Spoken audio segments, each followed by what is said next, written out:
నమస్కారం. ఆంధ్ర టైమ్స్ కి స్వాగతం. హెడ్లైన్ చూద్దాం.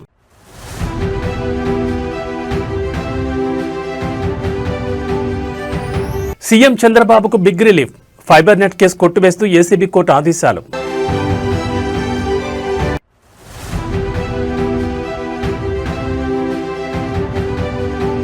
నేడు ప్రభాకర్ రావు రెండవ రోజు కస్టడీ విచారణ. హార్డ్ డిస్క్ ధ్వంసంపై నేడు మరోసారి ప్రశ్నించనున్న సిట్.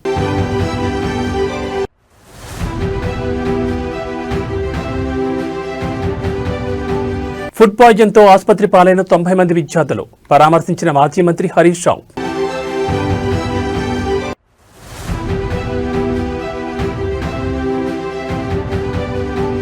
మెస్సీ కోల్కతా టూర్లో గందరగోళం. స్టేడియంలోకి బాటిల్స్ విసిరి ఫ్యాన్స్ రచ్చరచ్చ.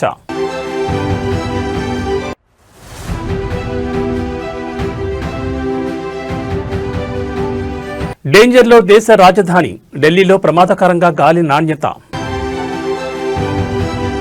ఇక డీటెయిల్స్ చూస్తే విజయవాడలోని ఏసీబీ కోర్టు ముఖ్యమంత్రి నారా చంద్రబాబు నాయుడుకి భారీ ఊరట కలిగించే తీర్పును వెలువరించింది. చంద్రబాబుపై నమోదైన ఏపీ ఫైబర్ నెట్ కేసును పూర్తిగా కొట్టివేస్తూ కోర్టు ఆదేశాలు జారీ చేసింది. వైసీపీ ప్రభుత్వం హయాంలో అప్పటి ప్రతిపక్ష నేతగా ఉన్న చంద్రబాబు నాయుడుతో పాటు పలువురు అధికారులపై 300 కోట్లకు పైగా టెండర్లలో అక్రమాలు జరిగాయని ఆరోపణలతో సిఐడి కేసు నమోదు చేసింది. ఫైబర్ నెట్ ప్రాజెక్టులో అవకతవకలు జరిగాయని అప్పట్లో పెద్ద ఎత్తున ఆరోపణలు వెలువెత్తాయి. ఈ కేసు విచారణలో భాగంగా 99 మంది సాక్షులను విచారించిన సిఐడి వారి వాంగ్మూలాలతో కూడిన నివేదికను కోర్టుకు సమర్పించింది. అయితే విచారణలో ప్రభుత్వానికి ఎలాంటి ఆర్థిక నష్టం జరగలేదని స్పష్టమైంది. ఈ నేపథ్యంలో ఫైబర్ నెట్ సంస్థ అప్పటి ఎండీ మధుసూదన్ రెడ్డి కోర్టులో అఫిడవిట్ దాఖలు చేస్తూ ప్రభుత్వానికి నష్టం లేదని, అందువల్ల కేసును ఉపసంహరించుకుంటున్నట్లు పేర్కొన్నారు. దీనిపై తాజా ఎండీ గీతాంజలి కూడా కేసు ఉపసంహరణకు అభ్యంతరం లేదని అఫిడవిట్ సమర్పించారు. అయితే ఫైబర్ నెట్ సంస్థ అప్పటి చైర్మన్ గౌతమ్ రెడ్డి కేసును క్లోజ్ చేయొద్దంటూ కోర్టులో పిటిషన్ దాఖలు చేశారు. దీన్ని పరిశీలించిన ACB court Gautam Reddy petition తిరస్కరిస్తూ కేసు కొనసాగించాల్సిన అవసరం లేదని స్పష్టం చేసింది. ఈ అన్ని అంశాలను పరిగణలోకి తీసుకున్న ఏసీబీ కోర్టు న్యాయమూర్తి ఫైబర్ నెట్ కేసును పూర్తిగా కొట్టివేస్తూ తుది ఉత్తర్వులు జారీ చేశారు. ఈ తీర్పుతో ముఖ్యమంత్రి చంద్రబాబు నాయుడుకి పెద్ద ఊరట లభించగా రాజకీయంగా కూడా ఈ నిర్ణయం ప్రాధాన్యత సంతరించుకుంది.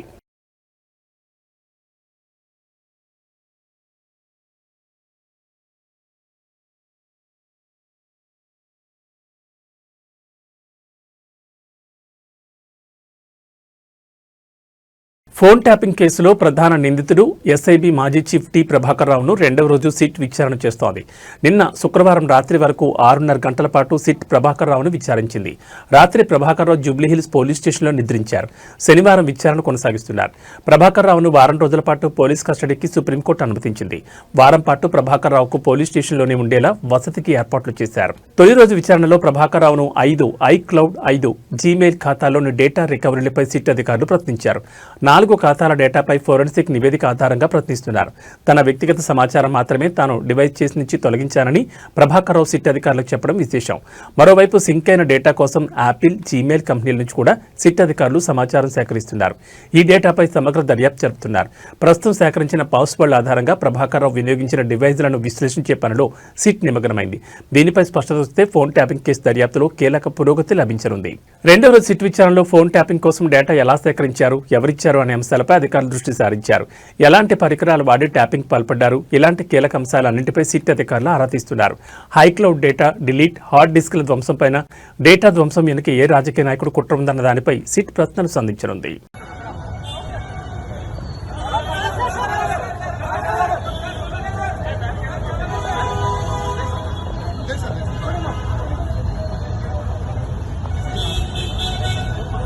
మెస్సీతో ఫుట్బాల్ ఆడేందుకు కోట్లు ఖర్చు చేస్తున్న ముఖ్యమంత్రి రేవంత్ రెడ్డి హాస్టల్ పిల్లలకు మాత్రం తిండి పెట్టడం లేదని మాజీ మంత్రి హరీష్ రావు విమర్శించారు. రేవంత్ రెడ్డి పాలన యాడ్స్లో తెలంగాణ రైజింగ్ హాస్పిటల్స్లో విద్యార్థులు ఫాలింగ్ అన్నట్లుగా ఉందని ఎద్దేవా చేశారు. రేవంత్ రెడ్డి విజన్ 2047 అని దబ్బా కొట్టుకుంటున్నాడు. ఇది విజన్ 2047 కాదు, విద్యార్థుల పాలిట పాయిజన్ 2047గా మారిందని దుయ్యపట్టారు. రాహుల్ గాంధీకి ఫుట్బాల్ మ్యాచ్ మీద ఉన్న శ్రద్ధ చనిపోతున్న రైతులు, విద్యార్థుల మీద లేదన్నారు. బాగ్లింగంపల్లి మైనార్టీ గురుకుల పాఠశాలలో కలుషిత ఆహారం తిని అస్వస్థతకు గురై కింగ్కోటి ప్రభుత్వ ఆసుపత్రిలో చికిత్స చికిత్స పొందుతున్న విద్యార్థులను ఇవాళ హరీష్ రావు పరామర్శించారు. విద్యార్థులకు అందుతున్న వైద్యం గురించి డాక్టర్లను అడిగి తెలుసుకున్నారు. అనంతరం మీడియాతో మాట్లాడిన హరీష్ రావు రేవంత్ రెడ్డి ప్రభుత్వంపై రాహుల్ గాంధీ పర్యటనపై తీవ్రస్థాయిలో మండిపడ్డారు. రాష్ట్రంలో ప్రతిరోజు ఏదో ఒక గురుకుల పాఠశాలలో ప్రభుత్వ పాఠశాలలో విద్యార్థులు కలుషిత ఆహారం తిని ఆసుపత్రి పాలవుతున్నారని, మొన్న షామీర్పేటలో బీసీ గురుకుల పాఠశాలలో అన్నంలో పురుగులు వస్తున్నాయని విద్యార్థులు ఏకంగా పోలీస్ స్టేషన్కి వెళ్లే పరిస్థితి వచ్చిందన్నారు. రేవంత్ రెడ్డి ప్రభుత్వంపై విద్యార్థులే ఫిర్యాదు చేశారని, నిన్న మాదాపూర్లోని చందు నాయక్ తాండాలో మధ్యాహ్న భోజనం వికటించి 43 మంది పిల్లలు ఆసుపత్రిలో చేరారని విమర్శించారు. ఇప్పుడు ముషీరాబాద్ నియోజకవర్గంలో బాగ్లింగంపల్లి మైనార్టీ గురుకులంలో కలుషిత ఆహారం తిని 90 మంది ఆసుపత్రి పాలయ్యారని, ఇంతమంది విద్యార్థులు ఆసుపత్రి పాలైనా ఇప్పటి వరకు ఒక్క మంత్రి కూడా వీరిని పరామర్శించలేదని దుయ్యపట్టారు. రేవంత్ రెడ్డి పిల్లల పాలెట పాయిజన్ గా మారారంటూ విమర్శించారు. రేవంత్ రెడ్డికి నిజాయితీ ఉంటే గురుకులాల్లోని పిల్లలకు కడుపు నిండా అన్నం పెట్టాలన్నారు. కడుపులో నొప్పి వస్తుందని అమ్మాయి ఏడుస్తుంది సార్. అది పెయిన్ కిల్లర్స్ ఇస్తున్నాం సార్, ఇప్పుడే ఇచ్చినాం సార్. అల్ట్రాసౌండ్ స్కాన్ ఇప్పుడు ప్లాన్ నిన్న 12 గంటలకు వస్తే ఇప్పటిదాకా అల్ట్రాసౌండ్ చేయకపోతే ఏం చేస్తున్నారు? నిన్న వచ్చింది 12 గంటలకు, అమ్మాయి 11 గంటలకు వచ్చింది. ఇప్పుడు తెల్లారింది, 24 గంటలైనా అల్ట్రాసౌండ్ చేయకపోతే ఎందుకైనా యాక్చువల్లీ అక్యూట్ గ్యాస్ట్రైటిస్ వచ్చేది డిహైడ్రేషన్ డిహైడ్రేషన్ కరెక్ట్ చేస్తాను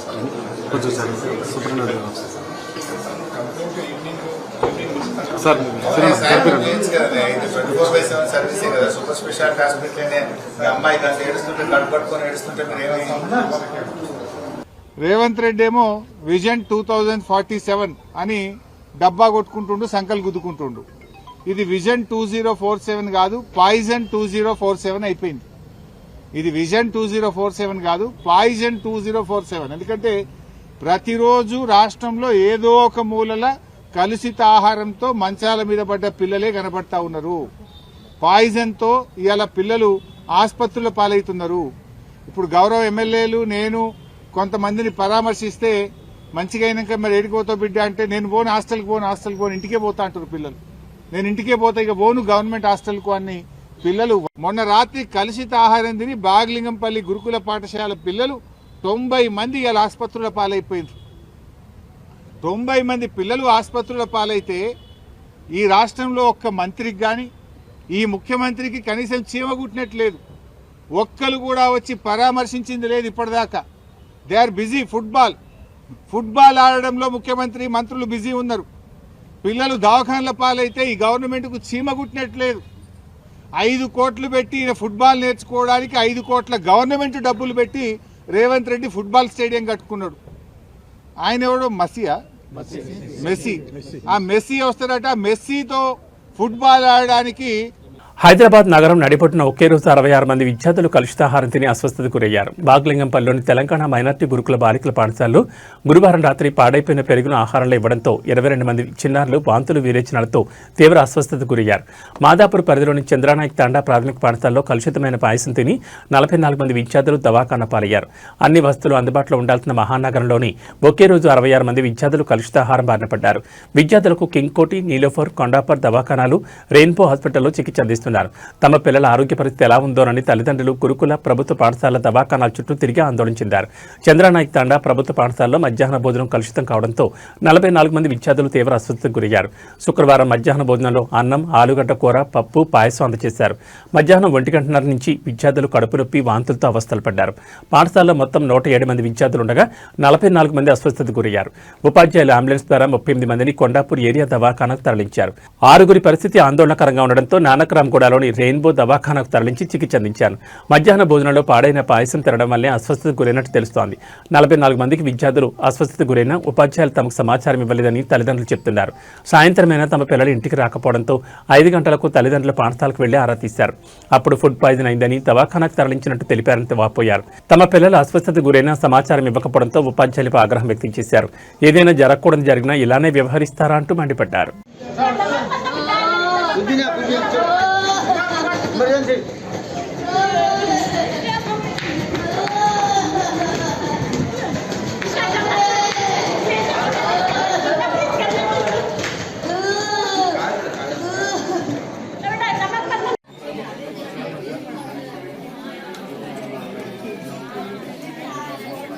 వీడియో తీస్తున్నా తమ్ముడు.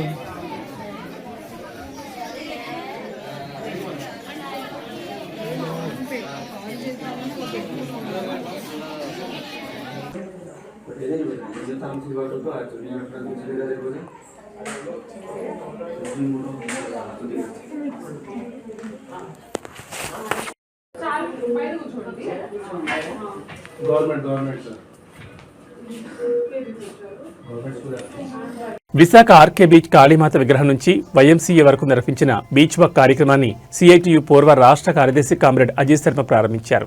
ఈ సందర్భంగా ఆయన మాట్లాడుతూ విశాఖలో ఈ నెల 31 నుండి జనవరి 4 వరకు జరిగే సిఐటియు 18వ అఖిల భారత మహాసభలను జయప్రదం చేయాలని కోరారు. మోడీ ప్రభుత్వం కార్మికుల హక్కులను కాలరాస్తుందని తెలిపారు.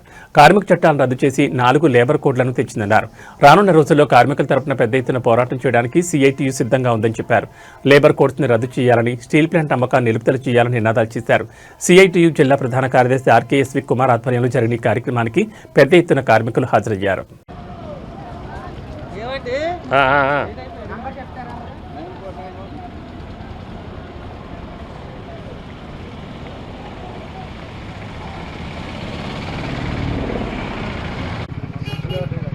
భారత మహాసభలను జయప్రదం చేయండి. స్టీల్ ప్లాంట్ అమ్మకాన్ని ఆపాలి. స్టీల్ ప్లాంట్ అమ్మకాన్ని ఆపాలి. అఖిల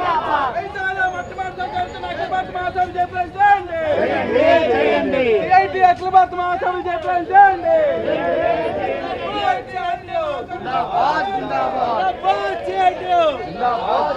కార్మిక హక్కులు కాలరాస్తున్న లేబర్ కోడ్స్ రద్దు చేయాలి.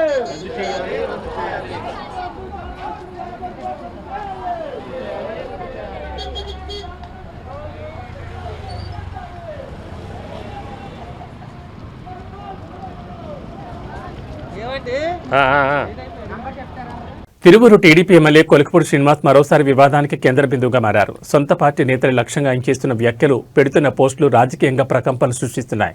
విజయవాడ ఎంపీ కేశినేని చిన్నిపై చేసిన ఆరోపణల వివాదం ఇంకా చల్లారకముందే ఆయన మరో కొత్త వివాదానికి తెరలిపారు. తాజాగా విస్తన్నపేట మండల టీడీపీ అధ్యక్షుడు రాయల సుబ్బారావును టార్గెట్ చేస్తూ కొలికపూడి పెట్టిన వాట్సాప్ స్టేటస్ దుమారం రేపుతోంది. నువ్వు దేనికి అధ్యక్షుడివి? పేకాట్ క్లబ్గా కొండపర్వ గట్టు దగ్గర డే అండ్ నైట్ మ్యాచ్ పేకాట్ కోసం ఆఫీస్ పెట్టావంటే నువ్వు నిజంగా రాయల్ అంటూ ఆయన తన స్టేటస్లో ఘాటుగా విమర్శించారు. రాయల సుబ్బారావు ఎంపీ కేశినేని చిన్ని వర్గానికి చెందిన వ్యక్తిగా ప్రచారం జరుగుతోంది. ఈ నేపథ్యంలోనే కొలికపూడి ఆయన లక్ష్యంగా చేసుకున్నట్టు తెలుస్తోంది. గతంలో ఎంపీ కేశినేని చిన్నిపై కొలికపూడి తీవ్ర ఆరోపణలు చేసిన విషయం తెలిసిందే. తనకు ఎమ్మెల్యే టికెట్ ఇప్పించేందుకు చిన్ని డబ్బులు డిమాండ్ చేశారని, మాఫియాలను ప్రోత్సహిస్తున్నారని ఆరోపించారు. ఈ వ్యవహారంపై ముఖ్యమంత్రి చంద్రబాబు నాయుడు సీరియస్ కావడంతో పార్టీ క్రమశిక్షణ సంఘం విచారణ జరుపుతోంది. ఈ కమిటీ ముందు హాజరై కొలికపూడి వివరణ కూడా ఇచ్చారు. పాత వివాదంపై క్రమశిక్షణ కమిటీ ఇంకా ఎలాంటి నిర్ణయం తీసుకోకముందే కొలికపూడి మరోసారి సొంత పార్టీ నేతపై ఆరోపణలు చేయడం పార్టీ వర్గాల్లో చర్చనీయాంశంగా మారింది. ఈ కొత్త వివాదంపై టీడీపీ అధిష్టానం ఎలా స్పందిస్తుందోనన్న ఆసక్తి రాజకీయ వర్గాల్లో నెలకొంది.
కాంగ్రెస్ పార్టీ సీనియర్ నేత అమలాపురం మాజీ పార్లమెంట్ సభ్యుడు కుసుమ కృష్ణమూర్తి కన్నుమూశారు. గుండెపోటు కారణంగా ఢిల్లీలోని ఓ ఆసుపత్రిలో చేరిన ఆయన చికిత్స పొందుతూ ఇవాళ తెల్లవారుజామున తుదిశ్వాస విడిచారు. ఈ విషయాన్ని ఆయన కుటుంబ సభ్యులు తెలిపారు. ఆయన మృతి పట్ల పలువురు రాజకీయ ప్రముఖులు సంతాపం వ్యక్తం చేస్తున్నారు. కృష్ణమూర్తి 1940 సెప్టెంబర్ 11న ఉమ్మడి గోదావరి జిల్లా ఐనవెల్లి మండలం విలస గ్రామంలో జన్మించారు. కాంగ్రెస్ పార్టీ ద్వారా రాజకీయాలకు ప్రవేశించిన ఆయన ప్రజల్లో మంచి గుర్తింపు తెచ్చుకున్నారు. అమలాపురం లోక్సభ నియోజకవర్గం నుంచి కాంగ్రెస్ అభ్యర్థిగా 3 సార్లు పోటీ చేసి విజయం సాధించారు. 1990లో కేంద్ర పెట్రోలియం రసాయనాల మంత్రిత్వ శాఖలో సేవలందించారు. 1980-82 మధ్య కాలంలో షెడ్యూల్ కులాలు తెగల సంక్షేమ సంయుక్త కమిటీకి కన్వీనర్ గాను బాధ్యతలు నిర్వర్తించారు. దళిత వేదం అనే పుస్తకాన్ని కూడా ఆయన రచించారు. గత కొన్నేళ్లుగా ఆయన క్రియాశీల రాజకీయాలకు దూరంగా ఉంటున్నారు. మెస్సీ కోల్కతా పర్యటనలో గందరగోళం ఏర్పడింది. తన టూర్లో భాగంగా ఇవాళ ఉదయం మెస్సీ కోల్కతాలోని సాల్ట్ లేక్ స్టేడియంలో జరిగిన కార్యక్రమానికి హాజరయ్యారు. ఈ సందర్భంగా ఫ్రెండ్లీ మ్యాచ్ ఉంటుందని నిర్వాహకులు ప్రకటించారు. దీంతో మెస్సీ మ్యాచ్ చూసేందుకు భారీ సంఖ్యలో ఆయన అభిమానులు స్టేడియంకు చేరుకున్నారు.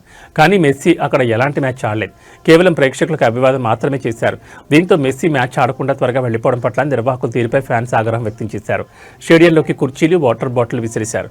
స్టేడియంలో సీట్లు ధ్వంసం చేసి ఫ్లెక్సీలు చింపేశారు. బారికేట్లు దాటుకుని చొచ్చుకెళ్లేందుకు ఫ్యాన్స్ ప్రయత్నించారు. దీంతో అక్కడ ఒక్కసారిగా గందరగోళం ఏర్పడింది. ఫ్యాన్స్ గొడవ చేయడంతో మెస్సీ టీం సొరంగం ద్వారా స్టేడియం నుంచి బయటకు వెళ్లిపోయింది. గందరగోళం నేపథ్యంలో ఫ్యాన్స్ ను అదుపు చేసేందుకు పోలీసులు ప్రయత్నిస్తున్నారు.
అర్జెంటీనా ఫుట్బాల్ క్రీడాకారుడు లియోనెల్ మెస్సీ పర్యటన సందర్భంగా కోల్కతా సాల్ట్ లేక్ స్టేడియంలో చోటు చేసుకున్న గందరగోళంపై పశ్చిమ బెంగాల్ ముఖ్యమంత్రి మమతా బెనర్జీ విచారం వ్యక్తం చేశారు. ఈ ఘటనకు సంబంధించి మెస్సీకి క్రీడాభిమానులకు ఆమె క్షమాపణలు తెలిపారు. దీనిపై విచారణ కమిటీని ఏర్పాటు చేస్తున్నట్లు ఆమె వెల్లడించారు. ఈ మేరకు ఆమె సామాజిక మాధ్యమం ఎక్స్ ద్వారా ఒక ప్రకటన చేశారు. మెస్సీతో కొందరు నాయకులు ఫోటోలు దిగుతూ సమయం వృధా చేశారని, అతను పూర్తి మ్యాచ్ ఆడకుండానే వెళ్లిపోయాడని, నిర్వాహకులు ఏర్పాట్లు సరిగా చేయలేదని ఆరోపిస్తూ అభిమానులు ఆగ్రహం వ్యక్తం చేశారు. టెంట్లు కూల్చివేసి కుర్చీలు ధ్వంసం చేశారు. స్టేడియంలోకి నీళ్ల సీసాలు విసిరి నిరసన తెలిపారు. ఈ నేపథ్యంలో మమతా బెనర్జీ స్పందించారు. మెస్సీ పర్యటన సందర్భంగా సాల్ట్ లేక్ స్టేడియంలో తలెత్తిన నిర్వహణ లోపాన్ని చూసి దిగ్భ్రాంతికి గురయ్యానని ఆమె పేర్కొన్నారు. మెస్సీని చూసేందుకు వచ్చిన వేలాది మంది క్రీడాభిమానులతో కలిసి తాను కూడా ఆ కార్యక్రమంలో పాల్గొనడానికి స్టేడియానికి బయలుదేరానని తెలిపారు. అయితే అక్కడ పరిస్థితిని చూసి తాను వెనుదిరిగానని ఆమె అన్నారు. స్టేడియంలో జరిగిన ఘటనకు ఆమె క్షమాపణలు కోరారు.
దేశ రాజధాని ఢిల్లీలో గాలి నాణ్యత రోజురోజుకు పడిపోతోంది. దీంతో ఢిల్లీ వాసులు ఈ గాలిని పీల్చలేమంటూ రోడ్డెక్కుతున్నారంటే పరిస్థితి ఎలా ఉందో తెలియజేస్తోంది. ఉదయం నుంచి సాయంత్రం ఎటు చూసినా పొగమంచు ఉండడంతో ఇబ్బందులు పడుతున్నారు. వాహనాల రాకపోకలకు సైతం తీవ్ర ఇబ్బందులు ఏర్పడ్డాయి. శనివారం ఉదయం దేశ రాజధాని ఢిల్లీలో గాలి నాణ్యత సూచిక AQI 397 చేరుకోవడంతో దట్టమైన పొగమంచు ఢిల్లీని ఆవరించింది. దాదాపు 21 ప్రాంతాల్లో గాలి నాణ్యత పడిపోయింది. AQ1 లీడింగ్లు 400 మార్కులు దాటాయని కేంద్ర కాలుష్య నియంత్రణ బోర్డు హెచ్చరించింది. ఇవాళ ఢిల్లీలో గాలి నాణ్యత వెరీ పూర్ కేటగిరీలో ఉందని, ఆదివారం తీవ్రమైన కేటగిరీలోకి వెళ్లే ప్రమాదం ఉందని ఎయిర్ క్వాలిటీ ముందస్తు హెచ్చరిక వ్యవస్థ అంచనా వేసింది. ఢిల్లీలో పొగమంచు కమ్ముకోవడంతో స్థానికులు ఇబ్బందులు పడుతున్నారు. చాలా మంది మాస్కులు ధరించి బయటకు వస్తున్నారు. పిల్లలు పెద్దలు ఇళ్లకే పరిమితమయ్యారు. గాలి నాణ్యత మెరుగయ్యేలా ప్రభుత్వం చర్యలు చేపట్టాలని ఢిల్లీ వాసులు కోరుతున్నారు.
ఇవి బులెటిన్ విశేషాలు. మరో బులెటిన్లో మళ్ళీ కలుసుకుందాం. నమస్కారం.